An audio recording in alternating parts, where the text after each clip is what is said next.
With just over 6 months until Election Day, voters could have a third-party choice on the ballot. Independent Michigan Congressman Justin Amash left the Republican Party last year. That was after he alleged President Trump had committed impeachable offenses. He's launched a 2020 exploratory committee and wants the backing of the Libertarian Party. I'm joined now by Congressman Amash. Congressman, thank you so much for joining us this morning. A lot of people waking up this morning and asking the question. My pleasure. Asking the question, why now? Why at this late stage of the game, in the middle of a national and global health crisis, are you qualified to run for president? What people want is someone who's practical, who's honest, who will represent every American. And right now what we have in Washington is two parties that are always fighting each other, that aren't representing the American people. We saw that with the most recent relief packages, where most of the aid was directed to helping those at the top and very little got through to the people who need it most. And people are tired of this. They want someone who's going to be practical, who will bring real, honest ideas to the table. Okay, but I'm curious to get your thoughts about your qualifications right now. Fair enough that you raised what the people want. What qualifications do you have to lead this country? Well, I'm a determined person. You've seen my stances in Congress. I was willing to go up against my own party at the time to pursue impeachment against the president. I've been willing to stand up against both parties time and again. I was one of the few people to speak out when it came to this relief package, to point out that it wasn't helping the people directly. And we need people like that. We need people who have leadership skills, who can stand up against those in power, can stand up to those who want to continue the bad process we have in Congress. And I have those skills, and I'll bring those to the table. I'm sure you're aware, Congressman, there's been a lot of pushback from both sides of the aisle, to be fair, on you getting into this race. I want to actually play for you something former Democratic Senator Claire McCaskill said on Morning Joe today. Watch this. The noise you heard yesterday was a confetti cannon going off in the White House when Justin Amash announced that he was running for president. Every single anti-Trump vote needs to be focused on the viable candidate for president. Every single one. We do not have room for error in this election. This is no time for a Ross Perot or a Jill Stein or a Ralph Nader. Congressman, tell the American people why she is wrong. In 2016, third parties got about 6% of the popular vote, one of the several factors that many analysts say helped Donald Trump pull off his upset against Hillary Clinton. Well, I think there's a factual mistake there. I mean, we don't know who people will vote for. It's impossible to say whether more people will vote for Biden or Trump if I'm in the race or not in the race. So I think there's a big factual issue there. But more important, we want to give the American people more choices. This is about democracy. It's about representative government. And the idea that we're going to tell people, hey, we can't have another choice on the ballot because it might upset one or the other candidate, that's pretty ridiculous. And I will hear from lots of Trump supporters as well who say, oh, you're helping Joe Biden. So it really cuts both ways, but we really need to be honest about this. If people want to vote for someone, they should vote for that person. And if they don't want to vote for that person, don't vote for that person.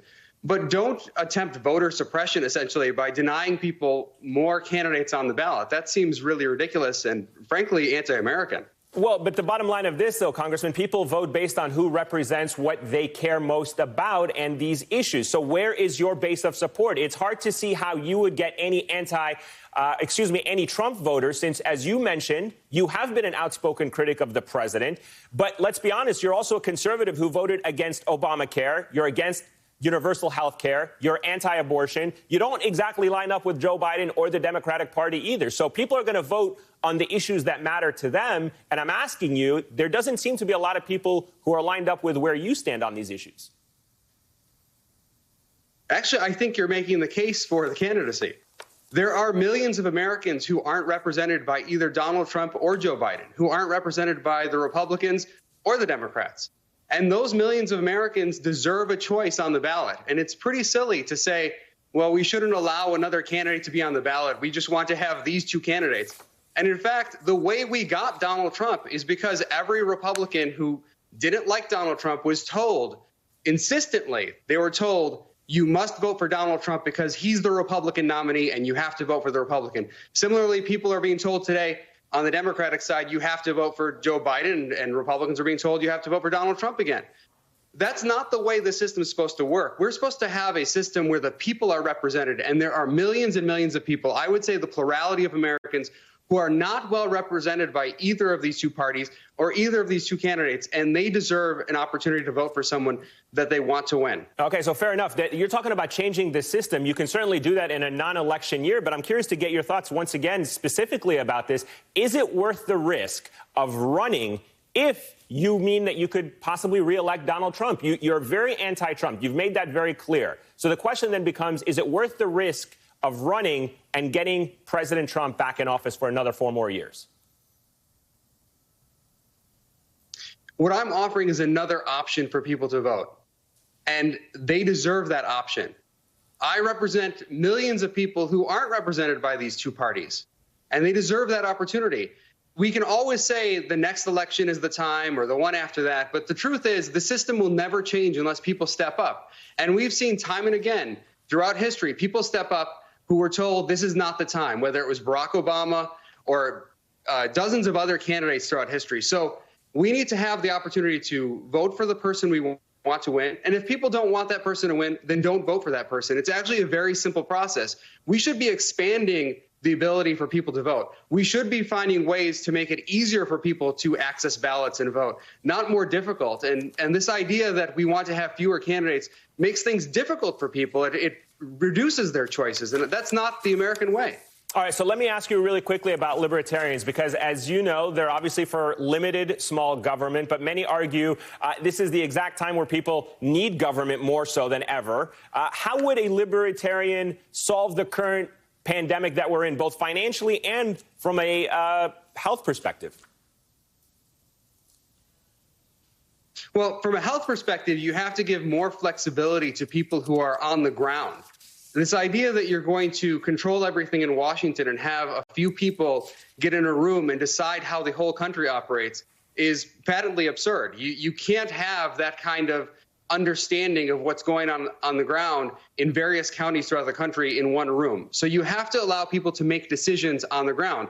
The White House can help coordinate things, of course, and it can provide guidance. I think that's really important. But you have to leave it more to people at home and in the states especially to make determinations about where the need is greatest and what they need.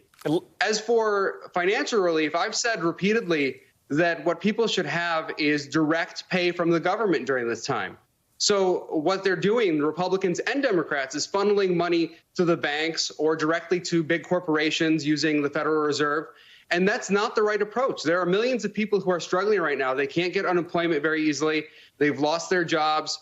They're not able to put food on the table. And the government is telling them, oh, we'll just give you one $1,200 check, instead of having a system where they can get a monthly distribution from the government to make it through this crisis. Yeah, I was going to say, but that doesn't necessarily sound like limited government when you're having the government pay folks a lot of money throughout the course of this crisis, which a lot of people argue say is exactly what should happen. No, it is limited government.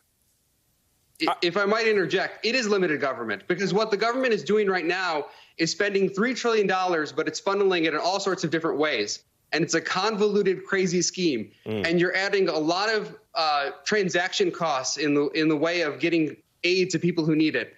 What a limited government person would say is, if the government's going to be involved in this sort of way, what we want to do is get government out of the way as much as possible. Give money to the people and let them make a decision about how they spend it. And let me ask you, as you go forward in making your decision as to whether or not you've run, have you reached out to people to gauge whether or not you will have the financial support needed to compete in a race of this magnitude? Have you gotten any, even without naming names, but have you gotten any major financial donors lined up? No, I haven't asked major financial donors, because that's not the point of this race.